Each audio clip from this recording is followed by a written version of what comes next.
नमस्कार। राजनीति एक राजयोग में आपका स्वागत है। तो आज आपसे उत्तर प्रदेश विधानसभा की बात करूँगा और कहा जाए तो उत्तर प्रदेश की बात करूँगा, क्योंकि ये राज्य एक ऐसा राज्य है जिस पे हर पार्टी की नज़र होती है। हर पार्टी का सपना होता है कि यहाँ के विधानसभा में जीत के और अगले 1 साल 2 साल बाद होने वाले लोकसभा में वो ज़्यादा से ज़्यादा सीट जीत के अपनी दावेदारी पेश करें, चाहे वो डायरेक्टली या इनडायरेक्टली। जो उत्तर प्रदेश के नहीं हैं उनको मैं ये बताना चाहता हूँ कि उत्तर प्रदेश विधानसभा में कुल 403 सीट होती हैं, और अगर आप इसी के लोकसभा की बात कर लें तो कुल 80 सीट होती है। आज के डेट में आज जहाँ जहाँ भाजपा की सरकार है, उन राज्यों की सरकारों की अगर लोकसभा सीट को मिला लीजिए तो भी उत्तर प्रदेश की विधानसभा सीट से माफ़ करिएगा, उत्तर प्रदेश की लोकसभा सीट से कम है। और काफ़ी पहले से ये कहा भी जाता है कि जिसकी भी विधानसभा में सरकार बनती है वो डायरेक्टली या इनडायरेक्टली लोकसभा में सरकार के साथ काम करती है। ऐसा कुछ वर्षों से हमेशा देखा गया था। अब आप बोलेंगे कि 2012 और 2013 के करीब जब अखिलेश यादव ने सरकार बहुमत से बनाई और उसके बावजूद अगले लोकसभा चुनाव में जब वो बुरे तरह से हार गई, तो इसके पीछे क्या कारण रहा होगा? इसके पीछे ये साफ कारण है कि अचानक से करप्शन बहुत तेज़ी से कांग्रेस में बढ़ रहा था केंद्र सरकार में, जिसका बुरा प्रभाव वो जनता पे पड़ा और जनता एक चेंज चाहती थी। चेंज माने बदलाव, एक बदलाव की ओर जाना चाहती थी, और वो बदलाव का चेहरा नूरानी चेहरा था हमारे प्रधानमंत्री नरेंद्र मोदी जी में। नरेंद्र मोदी जी ने सिर्फ अब पूरे देश में सरकार ही नहीं बनाई, बल्कि होने वाले 1-2 साल के बाद जो विधानसभा 2017 में हुआ उसमें ताबड़तोड़ प्रचार करके उन्होंने विधानसभा चुनाव जीता, और सिर्फ जीता नहीं, प्रचंड बहुमत हासिल की। 312 सीट अकेले दम पे जीत गए, और उनके घटक दल के साथ मिलके 325 सीट। अब आप अंदाज़ा लगा सकते हैं कि 403 सीट में से 325 सीट जीतना कितनी बड़ी बात होती है। और यही वजह था कि 2017 के बाद 2019 में उन्हें विधानसभा जीतने के बाद लोकसभा में कुल 76 सीट 80 में से मिला। ये एक बहुत बड़ी बात होती है अपने आप में। इसी की ओर मैं ये वीडियो बना रहा हूँ कि क्यों योगी और मोदी दोनों के लिए इम्पोर्टेंट है ये उत्तर प्रदेश का विधानसभा। सबसे पहली बात यह है कि 2017 में जो विधानसभा चुनाव हुआ उसके परिणाम आने के बाद ये साफ हो गया था कि मौर्य या केशव प्रसाद मौर्य या दिनेश शर्मा या मनोज सिन्हा मुख्यमंत्री बनेंगे, क्योंकि चुनाव इनके ही नेतृत्व में लड़ा गया था। जिसके बाद अचानक से ये सबको पता चला कि अंदरूनी खाने से या लोगों की बातों से ये पता चलता है कि योगी अब गोरखपुर में बैठे बैठे संघ में और बीजेपी कार्यालय में दबाव बना के विधायकों को अपने साथ एक करके और उन्होंने अपनी दावेदारी पेश कर दी। और उसी के बाद बीजेपी को और संघ को झुकना पड़ा, और झुकने का एक ही कारण है कि उनकी कट्टर हिंदुत्व, वो अपने हिंदुत्व के आगे आज मोदी से भी आगे निकल गए हैं। मोदी जितना हिंदू के लिए फेमस थे और आज हैं, उससे कहीं गुना और कहीं ज़्यादा आज योगी फेमस हो गए हैं। योगी को 2017 में उनकी भाजपा की या संघ की पहली पसंद नहीं थी। उन्हें दबाव में आके या फिर किसी वजह से उन्हें सरकार देना पड़ा और मुख्यमंत्री घोषित करना पड़ा।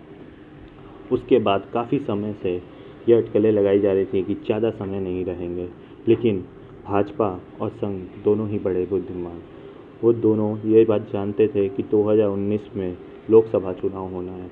ऐसे में किसी प्रकार का उनके साथ हटाना या छेड़खानी करके और अच्छा काम करते हुए सीएम को हटाना या उनकी पद को होम मिनिस्ट्री छीन के उनकी पावर को कम करना, इस तरह का काम करके वो लोकसभा में अपनी सीट को नहीं गंवाना चाहते थे।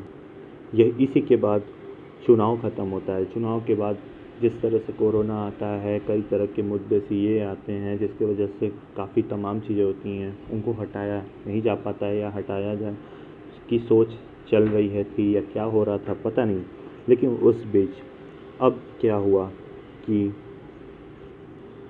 2021 चल रहा है और 2022 के फरवरी में विधानसभा उत्तर प्रदेश होना है।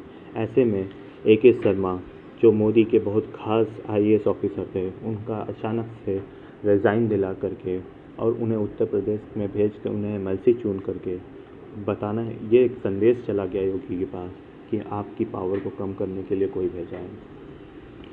अब योगी के पास दो ऑप्शन था, या तो वो जो भी मंत्रिमंडल में विस्तार हो उसे अपना लें, या फिर अपनी पावर को कम करके एज अ CM रहें, या फिर बगावत कर दें। अटकलें भी आपको ऐसा देखने में आया था, आप सुन भी रहे थे, दिन रात न्यूज़ चल रहा था कि योगी कहीं ना कहीं अड़ गए हैं और मोदी अड़ गए हैं। बीच में खबर ये आई कि मोदी ने मुख्यमंत्री को जन्मदिन की बधाइयाँ तक नहीं दी।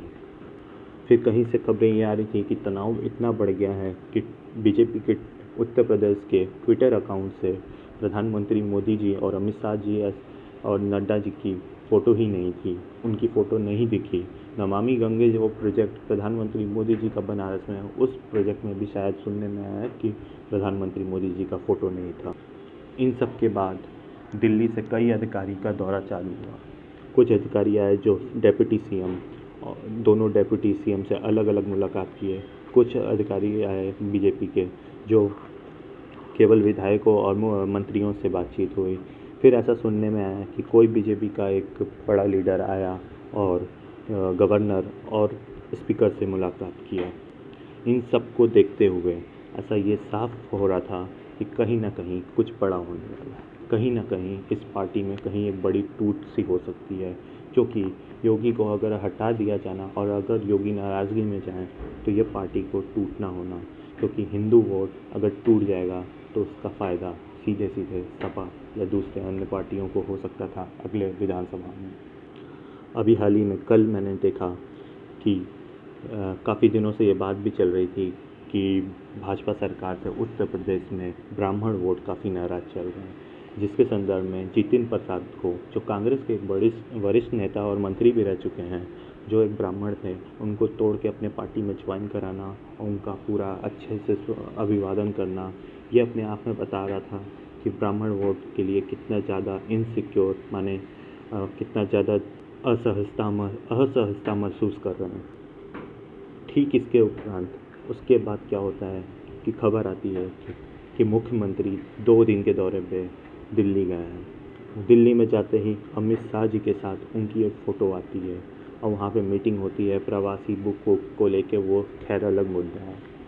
अब ऐसे में योगी का दिल्ली जाना कहीं ना कहीं ये संकेत दे रहा है कि योगी शायद आने वाले दिनों में शायद झुक जाएं BJP और संघ के सामने और उन्हें राज्यसभा का सांसद चुन के उन्हें वहाँ बैठा दिया जाए। हो सकता है कोई मंत्रालय भी उन्हें मिल जाए, क्योंकि कहीं ना कहीं बहुत लोकप्रियता थी यूपी में योगी आदित्यनाथ जी की, बहुत ही अच्छा काम, हर चीज़ अच्छा कर रहे थे। उसके बावजूद हटाया जाना, सिर्फ इसके पीछे एक ही कारण मेरा पर्सनल व्यू है कि मुझे जहाँ तक समझ में आ रहा है, कहीं ना कहीं अमित शाह इनसिक्योर हो गए थे कि मोदी के बाद अगला कुर्सी PM पे हम बैठेंगे।